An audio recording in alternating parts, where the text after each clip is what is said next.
All right, so this is one of the newest GE machines that we have.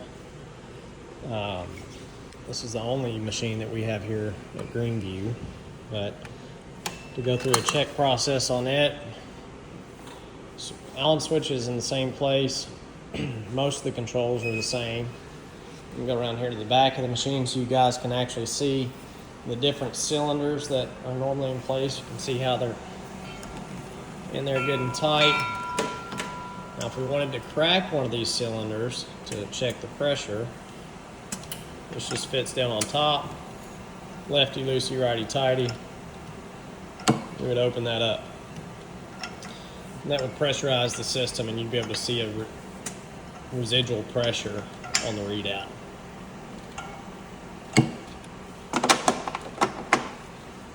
Alright. Again, main power switch is down there. We have all our main hookups dropping out of the ceiling. This is the scavenging line that we don't have there at the university. And here is the suction that's not at the university. But normally, if we're turning this guy on, same screen up front. We're gonna do a full test. All right, so set the bag switch vent to vent, open the patient Y, it's open. Then calibrate, remove, reinsert, and latch the flow sensors. Those are the same as what we did in simulation on this machine. So we're just gonna open that up, latch it back, select start.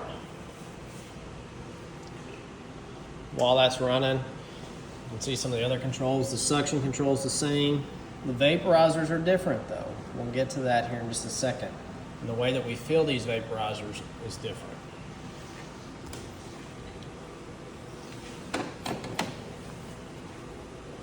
So that's done running. All right, so make sure the bellows are fully collapsed. They are. Occlude the patient Y. So we'll take this mask off here.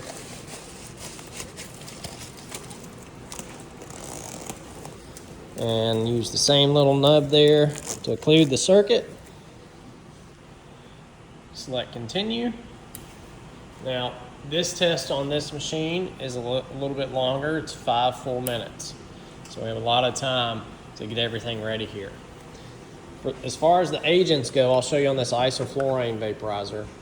They lock into place. So whatever agent we're using, we slide in, it clicks, and then we turn this to lock it. To fill it, obviously I can't fill it while it's in use. This is to help prevent you from accidentally spilling and having an inappropriate amount of gas go into the anesthesia circuit. So to use this and to fill them, we had to unlock it, pull it out, make sure that these are on a level surface, and then use the key to fill them. And I'll show you how to fill the sevoflurane vaporizer since it's the one that we primarily use here.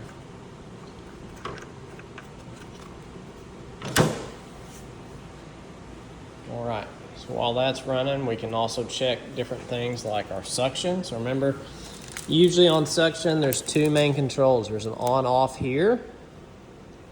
So we can turn it on there, make sure all these are good and tight. And then suction for induction and for any sort of airway management should always be on max. And then again, you're gonna open up the suction, feel it, make sure that it's actually working. And I usually coil everything up and put it right here.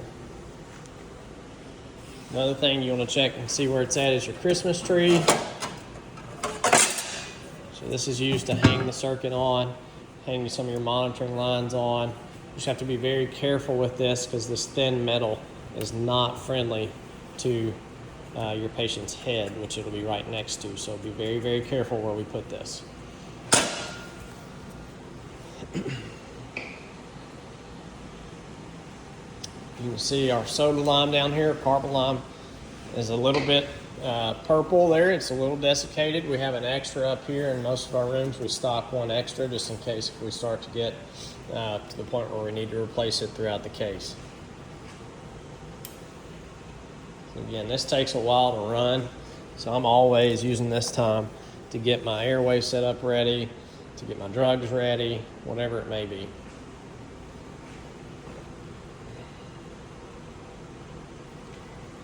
See if there's anything around the back here that we can learn about.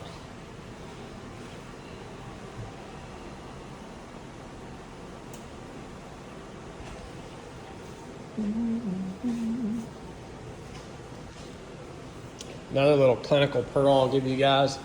Go ahead and get all of your monitoring equipment. So your leads, your pulse ox, your blood pressure cuff, everything you're going to hook up with the patient, and lay it out in a fashion where you can grab it and it's not tangled up. Okay, you'll see some people drape it over the bed. That's perfectly fine as well. Just do it in a way that you're able to come into the room and easily attach it to the patient.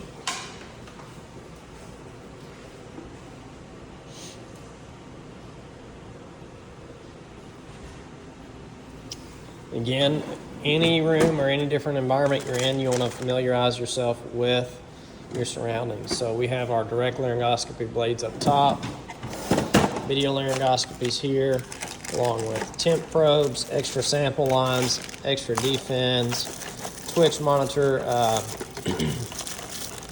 leads, extra parts for the twitch monitor, another pulse ox, different size mask, JP circuits, oxy mask. This is a mask holder. You actually wrap it around the patient's head. And then suction tubing, O2 tubing, new mats for up there, and a flashlight. On most machines also there'll be a little light up under here. So on this machine it's right here where the light pops up. So the switch is right here. If we hit it, you can see it turns on. So if you are in a dark room, you want some extra light to work on, you can turn that on.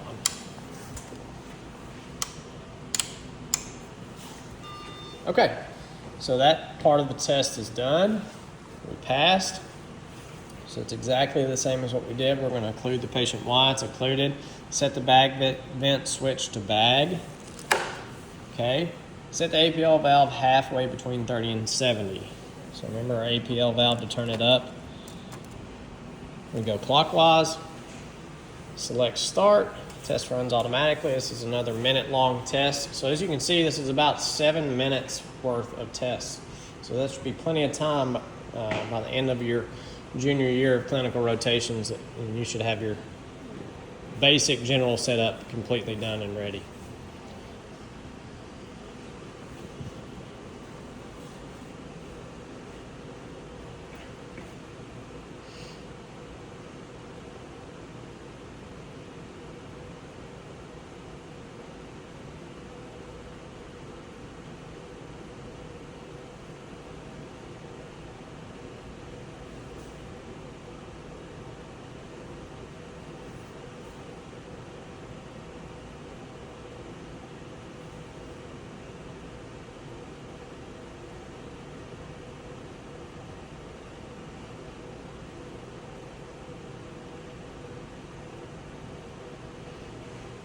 Just wait for this to get done here. Okay, so you can see vent and gas pass, circuit leak pass, and this time stamped. So then when we hit start case, this is the screen that comes up to next. And these are the case defaults I was telling you guys about. Pediatric, LMA, local MAC, last case. All those are options for anesthesia. And then on this ventilator, you can hit monitoring only, and it's only gonna process our CO2 across this. So if we start monitoring only, you can see how it changes this interface. And say if I needed to mask the patient or use the ventilator or the anesthetic gases, I would hit start anesthesia, verify patient circuit is connected, then select confirm to begin anesthesia gas flow. We hit continue.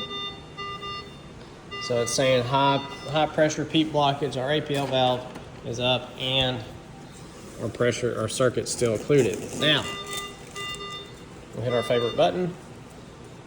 if I wanted to pressure test this circuit, okay, we would include the circuit, turn this to about 30 or so. We're on manual mode, and we're gonna hit our O2 flush button. Okay, there's a peak pressure right here, monitor. We're gonna see, is this gonna hold pressure when I pressurize it? And it is. It looks great. So I would trust this circuit in between cases after I finish the first case of the day and then I wanted to get my next circuit ready, I would know that this pressure or this circuit is going to hold the minimum amount of pressure that I need to ventilate the patient. And then when we're done, you can hit in case over here, in case now. And that's it. That's going to be your ACCS2 GE machine. These are the new all touchscreen. One thing I didn't show you, if we hit start anesthesia, so on these machines you dial your anesthetic gas in with the touchscreen. Okay, there's no dial over here.